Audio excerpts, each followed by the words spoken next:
there are multiple talents and there are multiple temperaments, and that's where the Big Five model comes in. So people differ in extroversion, and extroverts are more likely to be good at sales jobs. People differ in negative emotionality, despite what the California Labor Board ruled yesterday. People differ in sensitivity to negative emotion. Women are more sensitive on average to negative emotion than men, and the effect size of that is something like if you took a random woman and a random man out of the population and you had to lay a bet on who had higher levels of anxiety and emotional pain, and you bet that it was the woman, you'd be right 60% of the time. So it's an interesting stat because men and women are more the same in in sensitivity to negative emotion than different, but there's a offset at the mean. And what that also means is that if you took the top 100 people, top 1 in 100 people who are the most sensitive to negative emotion, they'd almost all be women. Now, you see the inverse of that in some sense with regards to criminality. So males are more aggressive than females, and it's about the same difference. If you take a random woman and a random man out of the population, you had to bet on who was the most aggressive. If you bet it was the man, you'd be right 60% of the time, which isn't that much of the time, right? It's deviation from 50-50, but it's not 90-10, it's just 60-40. But if you take the 1 in 100 persons who's most aggressive, and that's the person you throw in prison, by the way, they're all men. 9 out of 10 of them are men. And so one of the things, and this goes to the complexity argument that you were talking about earlier, that it's hard for people to have a multivariate discussion because we like to collapse things into single causes. But it's also hard for people to understand the statistical reality of distributions, because you can have two distributions that almost entirely overlap and have walloping differences at the tails. Yeah. And the tails are where all the action is. Like, who cares how aggressive you are? As long as you don't shoot or stab someone, you get to be aggressive. But if you're so aggressive that you shoot or stab someone, then you end up in prison, and you're the person that we're concerned with. And maybe that's 1% of the population. It's like, yeah, well, they're all men. And you see, this happens in less dramatic form too, when you look at phenomena like career selection. So there's just a data set released the other day, and this is the first time I'd seen this, showing quite clearly that this is a remarkable finding, and it builds on some earlier research, which the California Labor Board also decided was pseudoscience, which is absolutely 100% not pseudoscience. That is so wrong. No serious scientists debate the data that I'm describing. That nobody has debated it since like 1990. So it's very well settled science.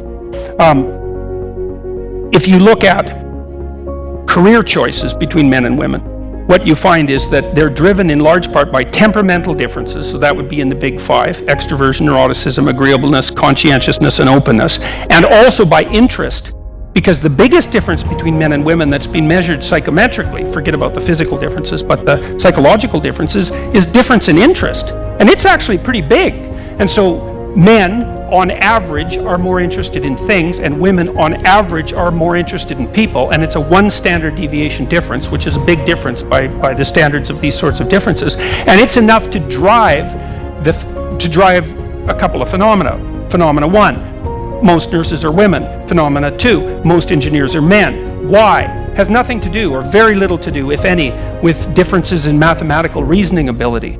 And I mean, that's being tracked too. So if you take junior high kids, men and women, girls and boys, and you take only those who are off the charts in terms of their mathematical interest, the gender difference isn't that great. There's a tiny edge for boys, but not much. And it's even disputable whether that edge exists. So let's assume it doesn't, for the sake of argument. If you track those kids across time, what you find is a disproportionate number of the men go into the STEM fields and hardly any of the women. And the reason is they're good at it, but they're not interested in it. So and then you might think, well, that's sociocultural, right? We could change that. It's like, no, sorry, research has already been done. So imagine you could rank order countries by how gender neutral their socioeconomic policies were. And then you put the Scandinavian countries at the top for obvious reasons, because they've been pushing that for like 3 decades, 4 decades, and have made a lot of progress with it.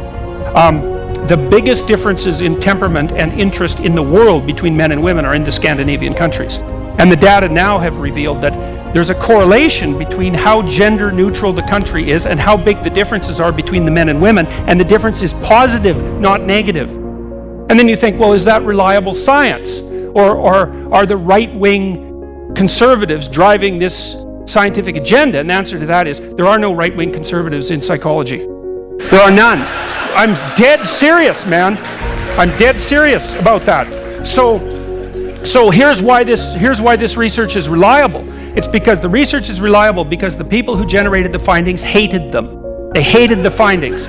They were completely biased in the other direction because everyone was hoping, everyone who's a social scientist was hoping that as you flattened out the gender differences in the sociological landscape, you would decrease the personality differences, the individual differences, and that's not what happened. You maximize them instead. It's like, that wasn't what we expected. And believe me, people just didn't run to the publisher and publish these data sets. They were shocked by them. And so they replicated them, and these have been replicated across samples of tens of thousands of people and dozens of countries. It's extraordinarily reliable. It is, as far as I'm concerned, apart from the hard biological end of psychology, where there's some unbelievably solid work done, it's the most solid social science that exists, as far as I can tell, the psychometric data. And the reason I think that is when I was starting my career, I was looking for the most solid data, because one of the things I wanted to do was learn how to predict how people's lives transformed and changed and across time and what sort of level of achievement they managed. So I was looking for the most reliable and valid measures. And it's clearly the psychometric